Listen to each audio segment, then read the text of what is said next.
Effect. Your host here, Mike, like always, welcoming you, thanking you guys for tuning in, for listening to this podcast.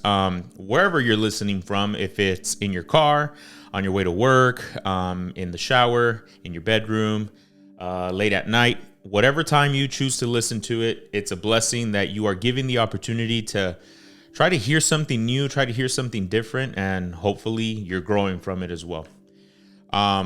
Well, guys, I definitely want to just quickly say, for week 9 of Q&As, we're going to be talking about something that I think is happening in the world right now, in the sense of I feel like an awakening is happening.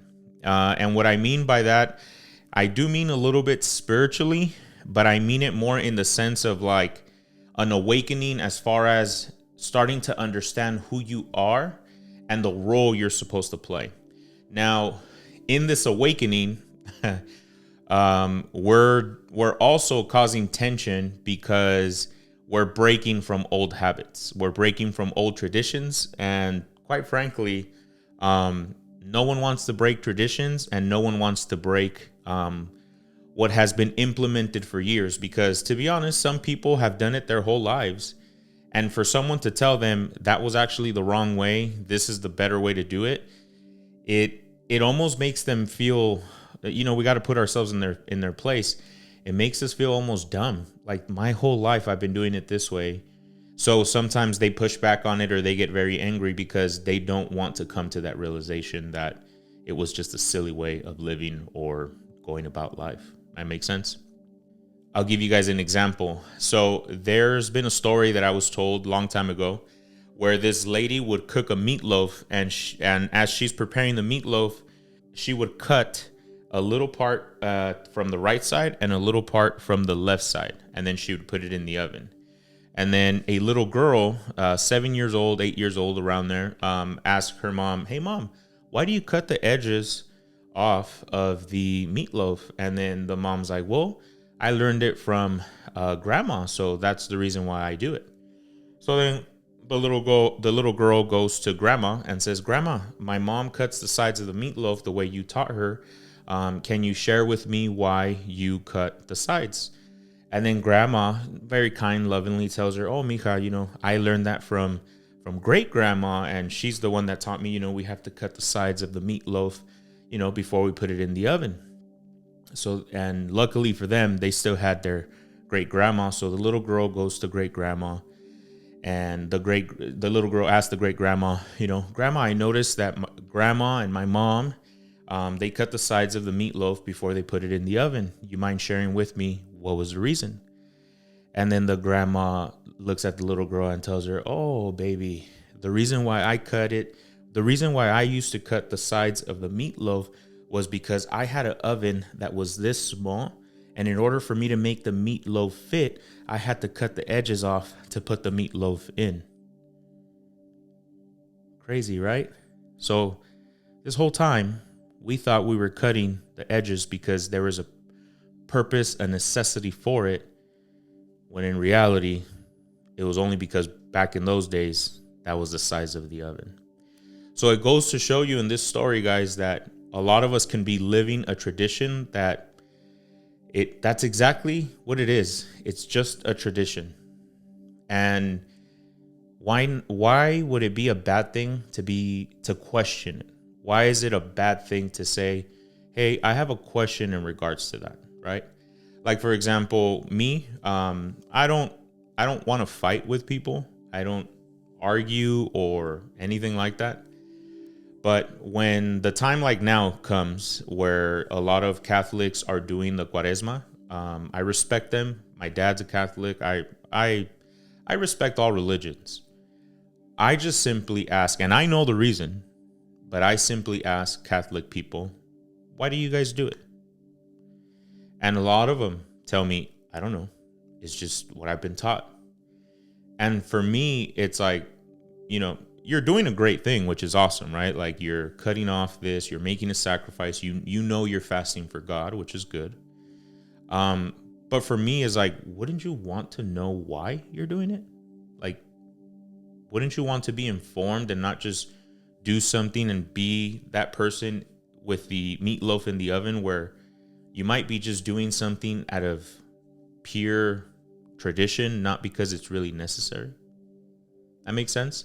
And I'm not picking on Catholics, because quickly you can, reverse it back and ask me certain questions myself. I'm simply saying, is it wrong to ask questions? And that's the awakening that I am suggesting that we're going through. For example, men.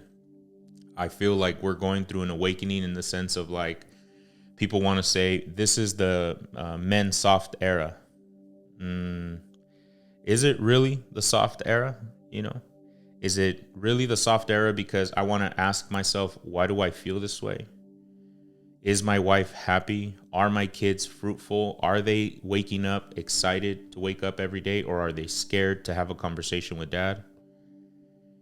These are questions that I'm okay asking. So,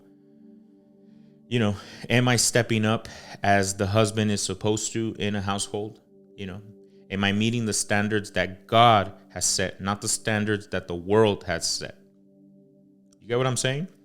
And what I've noticed in this awakening, it's causing even like women, for example. And it's funny because my wife went on a live the other day, and we were talking about, how the wife is supposed to submit to a husband.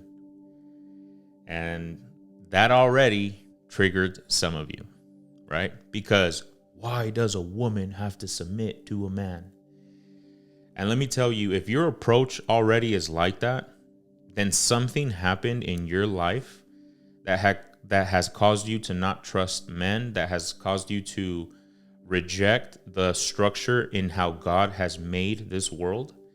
And that's where the problem lies. Don't get me wrong. I'm not just simply blaming you. I also blame men.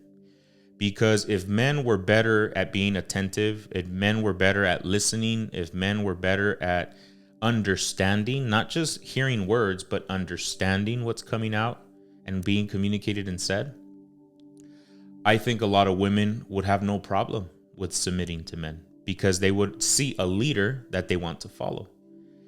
So that's why I say we're going through an awakening, because I genuinely believe when we get our act together, hold ourselves accountable. Women, don't wait for your men to become strong leaders to submit to them. Give them that respect, whether they deserve it or not, because at the end of the day, you are called to die to yourself so that something else can live. Allow your man to live when you die. Men, same thing. If your wife is making you feel, or your partner is making you feel a specific way, die to yourself. Who said you were married so that they can make you lunch and make you breakfast and do all kinds of stuff? You can do it yourself. Honor your wife, die to yourself so that your wife can live. And then hopefully when both of you start dying to yourselves, it really does something amazing to the relationship, where you guys start working as a team.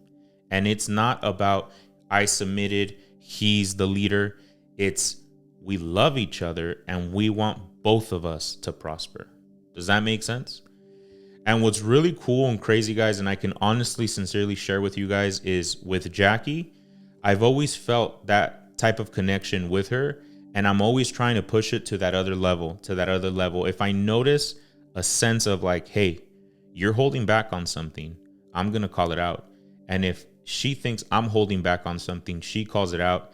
And we genuinely pray about it, think about it, and say, hey, does that have to improve? Do I have to check in? Do I have to check out? Do I need whatever it is that we need to do? Because I'm trying to transition to a point where I understand how some of you might think, well, if I do that, I'm putting myself in a vulnerable place where I can be backstabbed, I can be cheated on, and I will lose everything. So my response to you is this. In order to win big, you need to risk big.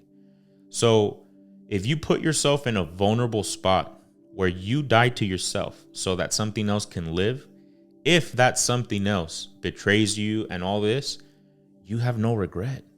You went in with all your heart. You trusted the Lord. You trusted that person.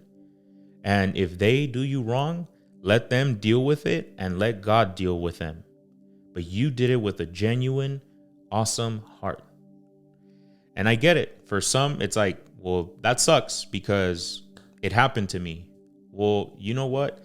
At least you know your heart isn't filled with lies, trickery, selfishness, and that will be blessed every single time. Every single time. Those people can look like they're winning at the moment. It can look like it. But you and I both know in the long run, that attitude is still going to continue and they're going to find themselves in that place again. That's why the grass is not greener in the other side, guys. That's why when you stick through and you die to yourself and you let the other person live, that's blessed, because in the long run, God is going to see that you gave yourself up for the better of the people around you. Does that make sense? That's why I'm telling you guys, I really strongly feel like we're going through an awakening. Not all men and not all women, but I think if we continue spreading the word out, like this podcast, if you guys don't mind sharing it with other people, I think it genuinely starts raising at least the opportunity to ask questions. And when we at least start asking questions, now we're actually walking down a path that's actually mind opening. Like you don't realize what's going on until your mind just, wait, that's how it works. Wait, that's what it is. Wait, that's what it was. God starts doing things. So, guys, thank you so much for tuning in for week 9 of the Q&As. I hope you are waking up the same way I'm waking up and we continue to grow.